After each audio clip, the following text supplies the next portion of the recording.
وصل صوتك.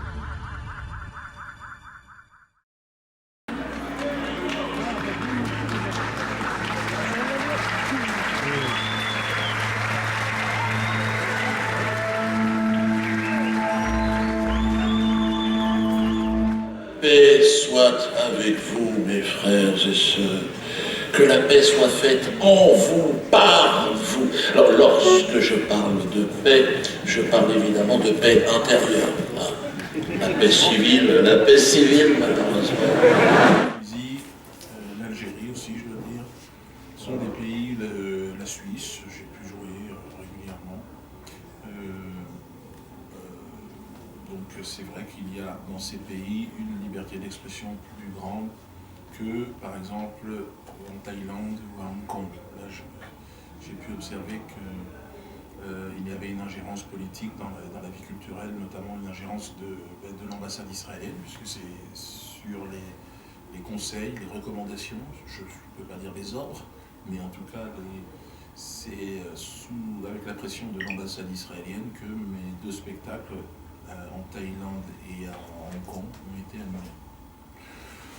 Il semblerait que les autorités israéliennes ont plus de mal à se faire entendre par rapport au gouvernement algérien ou au gouvernement tunisien. D'accord. À quel point vous êtes prêt à combattre contre Israël et le sionisme?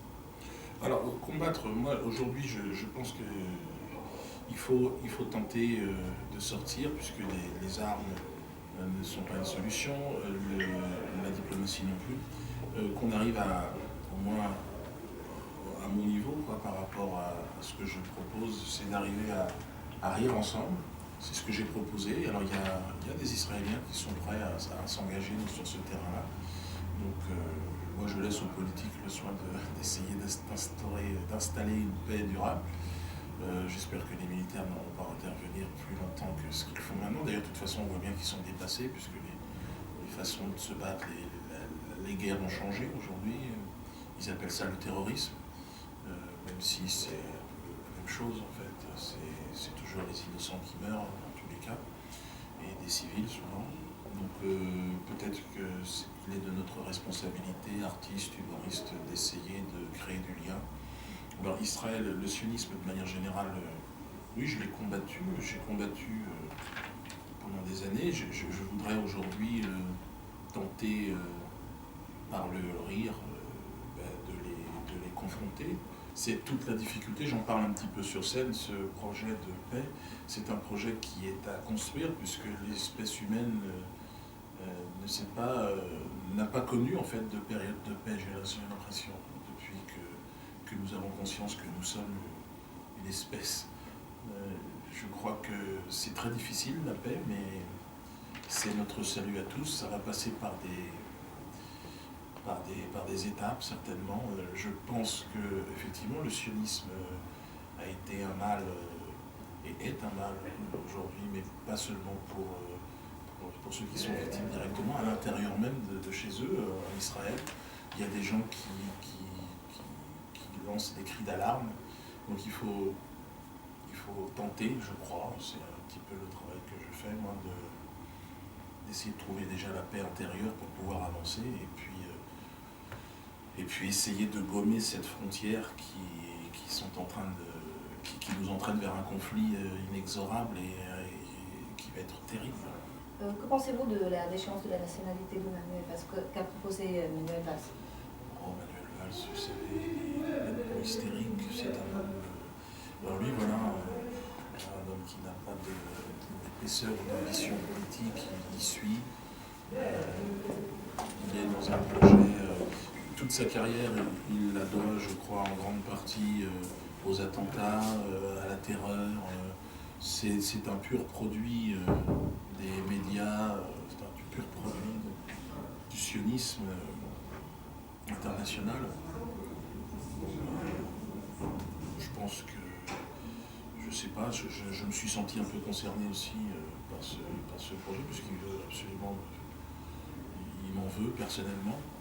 Chaque fois qu'il a parlé de liberté d'expression, il est obligé de mettre une petite couche aussi, en expliquant que la liberté d'expression existe en France, mais il y a une limite, c'est Dieudonné. C'est officiellement Donc peut-être que ce projet d'échéance de la nationalité, ça va me concerner aussi. Alors je ne vois pas ce que ça pourrait faire sur des gens qui vont se suicider ou des fous furieux. Le monde est en train de bouger, d'évoluer. Je crois que Internet est l'outil qui manquait aux populations, au peuple, et c'est en train de bouger. Alors il y a des mouvements un peu hystériques, un peu radicaux, il y a de la violence, mais j'espère que passer Votre position à l'encontre de Charlie Hebdo, est-ce que c'est juste une position anticonformiste ou bien vous trouvez qu'ils ont accueilli ce qu'ils ont semé? Non, rien ne méritait ce traitement, c'est ce que je pense. Même si Charlie Hebdo, ça n'a jamais... Moi, j'ai jamais acheté Charlie Hebdo. Et personne n'achetait Charlie Hebdo. C'est un outil de propagande du système pour faire monter évidemment l'islamophobie en France. On sait pourquoi, quelles sont les raisons. C'est ni plus ni moins qu'une volonté politique, je pense, clairement établie. Alors Charlie Hebdo, il n'y avait pas de talent. C'est un journal que personne n'achetait. Et c'était un outil de propagande, voilà, qui servait les intérêts sionistes en France. Moi, dire qu'ils ont eu ce qu'ils méritaient, moi, je pense que ce soit les frères Kouachi, que ce soit les Koulibaly et que ce soit les dessinateurs de Charlie Hebdo, ce sont des victimes. C'est ce que je pense. Tout le monde est victime. Ce sont des victimes. Ce sont des victimes d'un grand malentendu, et ils sont tous instrumentalisés. Charlie Hebdo ont participé à cette propagande islamophobe volontairement ou inconsciemment. Et puis les frères Kouachi et les Koulibaly se sont fait justicier, mais en même temps ont été sacrifiés à des intérêts qui les dépassaient. Daesh, c'est le sionisme. Daesh, c'est les Wahhabites, c'est l'Arabie Saoudite, c'est pas moi.